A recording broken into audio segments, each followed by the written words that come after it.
yuklarimizdan bor. Lekin juda ko'pchilik shikoyat qilib telefon qilishyapti. Bu yukni tagi o'zi kimda deb. Bu Bog'dod tumanida Cho'liniz qishlog'i Nasrullo akaning uyida. Bugun 4-fevral bo'lsa kerak, 2026. 10 minut atrofida bor. Akalar mana shu gruppadan ko'chirib tashlab turganlar. Biz qanchalik keyin mehnat qilyapmiz. Siz yolg'on gapirib, menda shundan bor deb tashlab nima qilasiz buni? Ko'chirmayman, qiyomatda so'rayman. Siz bu rizqni keyin ota-onaga, bola-chaqaga olib kirib yediraverasizmi? Shu yolg'on gapirib, menda shu yukdan bor deb. Juda ko'p shikoyatlar tushyapti. Qo'ying o'zingizni yukingizni, realni qo'ying. Agar siz qo'ygan yukni men ko'chirib gruppaga tashlasam, odam emas ekansan deb yuraverasiz. Men o'zimda borini tashlayman.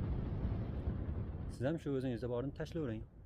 Lekin sizni qo'ygan narsangizni men ko'chirib tashlamayman birovga. Menda bor shundan demayman. Agar gaplarim yoqmasa, shunaqa qilyap turgan odamlarga yoqmagan bo'lsa, telefon qilaverasizlar. Gaplashaveramiz bo'y-payt. Buni egasining nomeri, Nasrullo akaning nomeri yozyapman.